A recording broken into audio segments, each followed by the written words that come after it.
The sound of it reached me even across the busy street. A sound I knew deep in my bones. Someone was crying. Not just quiet sniffles, this was raw, broken sobbing. My eyes searched, and then I saw him. An older man huddled on the bottom steps of the old stone church. His shoulders shook with each gasp. His head was buried in his hands. People walked by. Some glanced. Most hurried on. But I couldn't. Something in his posture, in the utter despair that radiated from him, pulled at me. My feet started moving, as if they had a mind of their own. I crossed the street, my heart already aching for this stranger. As I got closer, the details sharpened. A faded green cap lay on the step beside him. I could just make out the letters, U.S. Army. A veteran. The pain in my chest intensified. These men and women, they've carried so much for so many. I approached slowly, my steps soft on the pavement. I didn't want to startle him. He seemed so fragile, so lost in his grief. I knelt down beside him. The concrete was cold beneath my knees. He didn't look up. The sobs continued, tearing through him. I waited a moment, just breathing with him, trying to send some silent comfort. The city noise, the cars, the distant sirens, all faded into a dull hum. There was only his pain and my presence. "Sir?" I said, my voice barely a whisper. He flinched, a small, startled movement. His hands lowered just a fraction, and I saw a glimpse of a face etched with lines of sorrow, his eyes squeezed shut. "Are you all right?" I asked gently. "Are you hurt?" He shook his head, a tiny, almost imperceptible motion. The crying eased a little, replaced by ragged breaths. "What is it?" I tried again, my voice as soft as I could make it. "Is there anything I can do?" He finally looked at me, his eyes. Oh, his eyes. They were red, swollen, and swimming in such deep, old pain. It was like looking into a well of unshed tears, finally overflowing. "No," he rasped, his voice hoarse and broken. "No one can help me, it's too late." His words hung in the air, heavy with finality. My mind raced. What do you say to that? What comfort can you offer to such complete despair? I took a breath, and then the words just came. "I don't know what you're going through," I began, my voice quiet but firm. "I truly don't, but I want you to know, right now, in this moment you are not alone." I paused, letting that sink in. Then I added, "My name is Sarah. May I sit here with you for a while?" He stared at me. His gaze was unfocused at first. Then it sharpened, really seeing me. I saw surprise there, maybe a little suspicion. I held his gaze, trying to convey only sincerity. An eternity seemed to pass. I thought he would tell me to leave him be. But then he gave the smallest of nods. I carefully sat down on the step beside him, leaving a respectful space between us. We sat in silence for a long time. The only sounds were his ragged breathing and the distant city hum. I didn't push. I just waited. Sometimes just being there is the most important thing. Finally he spoke, his voice still thick with emotion. "It's today," he choked out. "Today?"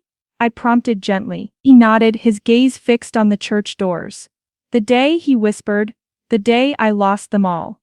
A fresh wave of grief seemed to wash over him. "Lost who, sir?" I asked softly. He turned to me, his eyes filled with a fresh torment.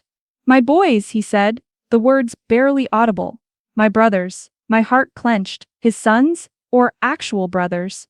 The pain was the same. "Was it in the war?" I asked, guessing from the cap. He nodded, a slow, heavy movement. "So many years ago now, decades. But it never leaves. Some days it's like it was yesterday." He gestured with a trembling hand towards the church. "We used to come here," he said, his voice cracking. "All of us, before we left. A place that once held good memories, now a monument to his pain." It made it all the more tragic. "What were their names?" I asked. It felt important to give them that, to make them real. He looked surprised, as if no one had asked him that in a very long time. A flicker of something softened his face for a moment. "Michael," he said, the name a tender breath. "And David." He spoke their names like sacred words, like prayers. "They were good men," he added, his voice gaining a little strength. "The best men I ever knew." Then the strength crumbled. Fresh tears welled and spilled down his weathered cheeks. I should have been with them, he mumbled, more to himself than to me. I should have saved them. It should have been me. The terrible weight of survivor's guilt. I'd heard about it, read about it, but seeing it, feeling it radiating from him, was different. It was crushing. I felt a sudden urge to share a piece of myself, to bridge the gap. My grandfather was a soldier, I said quietly.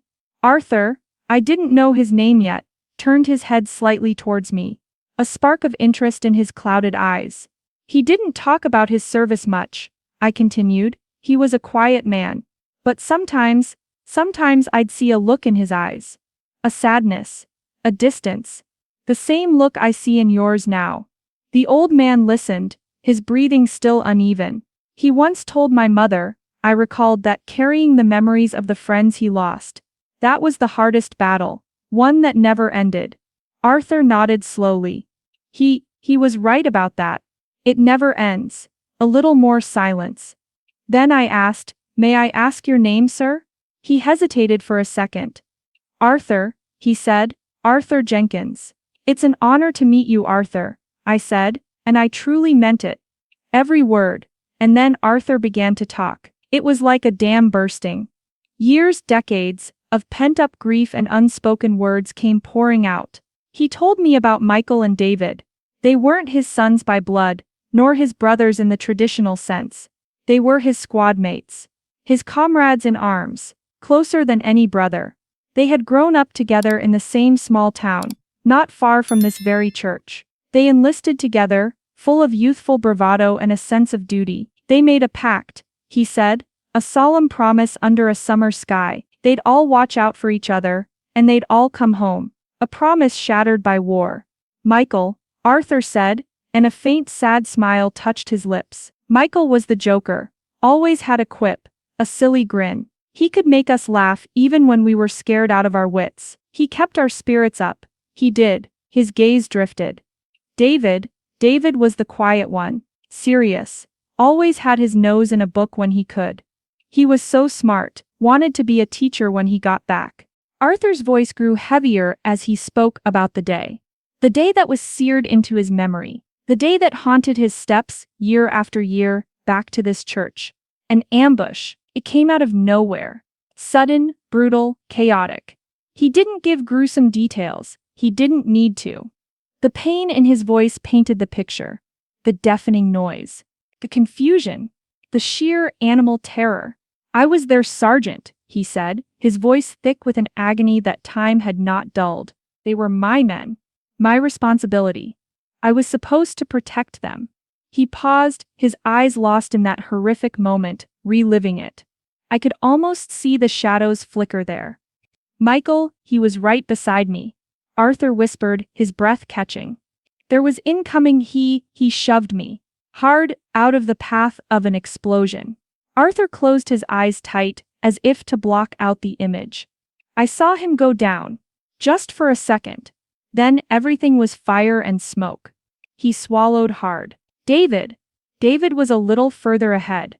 One of our other guys, a new kid, Jimmy. He got hit. David, brave, foolish David. He went back for him.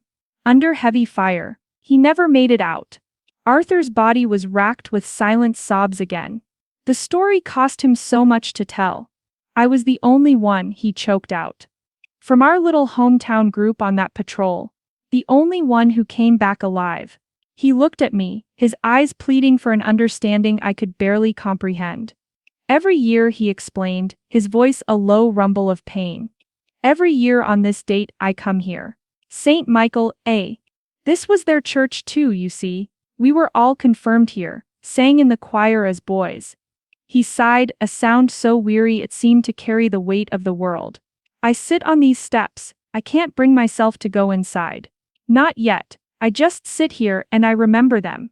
And I ask for their forgiveness. Forgiveness for what, Arthur? I asked, my voice gentle, aching for him. He looked down at his trembling hands. For living, he whispered, the word almost lost in the breeze. For being the one who came home when they didn't. For every sunrise I've seen that they missed. The depth of his pain was a vast, dark ocean. I listened, my heart breaking for him. What could I say to that? What words could possibly touch such profound, enduring grief? Then, a detail he'd mentioned earlier. A name snagged in my mind. It was a faint echo, a half-forgotten story from my own family's past. Arthur, I began slowly, a strange feeling prickling my skin. You said Michael and David grew up around here? Near this church? He nodded. Yes, just a few streets over. We were all neighborhood kids. And this church, it's called St. Michael A. I asked, looking up at the faded gold lettering above the heavy wooden doors. That's right, he confirmed, a little frown creasing his brow at my questions. A shiver traced its way down my spine. St. Michael A. And the name he mentioned, Jimmy. Arthur, I said, my own voice suddenly a little unsteady. My grandmother, her maiden name was Peterson. Mary Peterson. Arthur looked puzzled. Peterson? I think I knew a Peterson family from the old neighborhood. Long time ago. My heart began to pound. Did you happen to know a young man named James Peterson? I asked, almost holding my breath. Everyone called him Jimmy. He would have been about your age, I think. Arthur's eyes, still red-rimmed, widened slowly. Recognition dawned, then disbelief, then a profound shock that mirrored my own. Jimmy? He breathed, the name a fragile thing in the air. Jimmy Peterson? Of course, I knew Jimmy. Dear God, he was with us. He was on that patrol. His gaze locked with mine. Jimmy, he was the new kid I told you about. The one David went back for. The breath caught in my throat. The world seemed to spin. Jimmy Peterson, my granduncle, my grandmother Mary's beloved younger brother. The boy who went to war and never returned. The one whose picture sat on my grandmother's dresser until the day she died. The one our family had mourned for generations, knowing so little about his final hours, only that he was gone. Tears pricked my own eyes now, hot and sudden. Jimmy Peterson, I managed to say, my voice trembling. He was my mother's uncle. My granduncle Jimmy. Arthur stared at me, his mouth slightly ajar. The last vestiges of his composure seemed to crumble. But this time, it wasn't just grief, it was something else. Awe, disbelief. You're Jimmy's family? He whispered, as if he couldn't quite grasp it. I could only nod, a wave of emotion too powerful for words washing over me. The stranger who had knelt beside him. The woman who had offered a moment of comfort. I wasn't a stranger at all, not in the way that mattered. We were connected, bound by a thread of shared history, of shared loss, that neither of us could have imagined just moments before. We sat there in a stunned, profound silence. The sounds of the city, the distant church bells from another parish, seemed to recede into an immense quiet. It was as if the world had paused, holding its breath with us. Arthur slowly reached out a hand, gnarled and trembling, and laid it gently on my arm. His touch was light, yet it felt incredibly significant. All these years, he said, his voice thick with wonder, with a dawning light in his eyes. All these years, I've come to this place, mourning them, carrying their memory, thinking I was the only one left who truly remembered them like this. He looked at me, his eyes searching mine, as if trying to piece together a puzzle that had been missing a crucial piece for half a century. Your granduncle Jimmy, he said, his voice stronger now, imbued with a new purpose. He was a brave boy, Sarah, so brave. And David died a hero trying to save him. They both did. He took a deep, shuddering breath, as if a great weight was shifting within him. I never knew what happened to Jimmy's family after the war, Arthur continued, his gaze turning inward for a moment. People moved. We lost touch. His parents, I heard they passed not long after. The grief was too much. I never knew who to tell, who to talk to about him. Tell what, Arthur? I asked, my voice barely above a whisper, sensing there was more. He looked away from me, towards the heavy doors of St. Michael's Church, then back, his eyes locking onto mine with an intensity that made my heart ache. Just before Michael pushed me, Arthur said, his voice dropping low, conspiratorial, as if sharing a sacred secret. Just before that explosion took him, he yelled something at me. Arthur paused. His eyes were no longer lost in the horror of the past, but in the clarity of a memory that had burned brightly for decades. He yelled, "Tell them we loved them, Sarge. Tell them." Arthur's voice broke on the last words. Tears streamed freely down his face again. But these tears felt different. They weren't just tears of pain but of release, of a message finally, impossibly on its way. I never got to, Sarah, he confessed, his gaze holding mine. I carried those words for over 50 years. I never knew who them was. Not really. I couldn't find anyone. He took my hand then, his grip surprisingly firm. He meant their families, Sarah. Families like yours. He wanted you to know. He all did. And then Arthur Jenkins, a man I'd met only an hour before, a man whose grief had drawn me to him, he said the words that would forever change how I saw that day, how I understood my family's loss, and perhaps how he saw his own long, painful journey. Michael didn't die in vain, Sarah, he said, his voice clear and certain. Neither did David, and neither did your grand-uncle Jimmy. His eyes, though still wet with tears, shone with a fierce conviction. They died as heroes. Every single one of them. And Michael wanted you, his family, everyone they left behind, to know that they loved you, that their last thoughts were of love. It wasn't just the words I had spoken to him earlier, "You are not alone." It was these words. His words. A message from the fallen, delivered by a man who had carried it like a sacred, heavy burden for a lifetime. A message of love, echoing across the chasm of years, delivered on the steps of a church named St. Michael.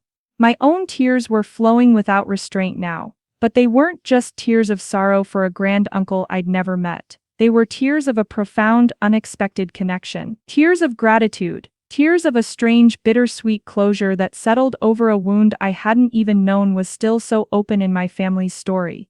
"Thank you, Arthur," I whispered, my voice choked. "Thank you for telling me. Thank you for carrying that for them." For him, a small, watery smile touched Arthur's lips. It was the first real smile I'd seen from him, and it transformed his face, easing some of the deep lines of pain. "I think," he said slowly, thoughtfully, "I think Michael and David and young Jimmy, I think they'd be mighty glad I finally delivered their message. After all this time." He seemed lighter. The immense weight that had bowed his shoulders, that had been etched into every line of his face, seemed to have lessened, even if only by a fraction. It was a start. They were never just names on a memorial wall to me. "Sarah," he said, his voice earnest. "They were my friends. My brothers, and Jimmy, he was such a good kid. So much hope in his eyes."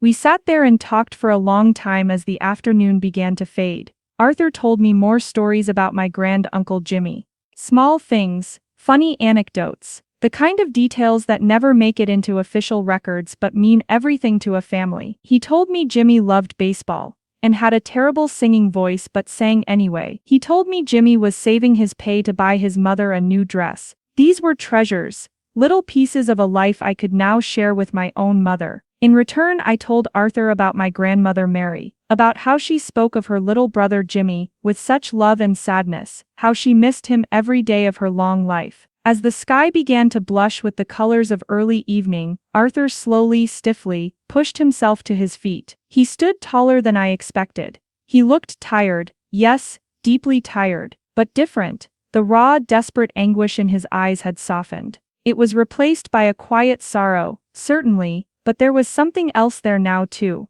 A fragile peace perhaps, or maybe just a glimmer of acceptance. "I think I can go in now," he said, his voice quiet, gesturing with his chin towards the church doors. He looked at them not with dread, but with a new resolve. "For all these years," he confessed, "I've just sat out here, on these steps. I could never bring myself to go inside.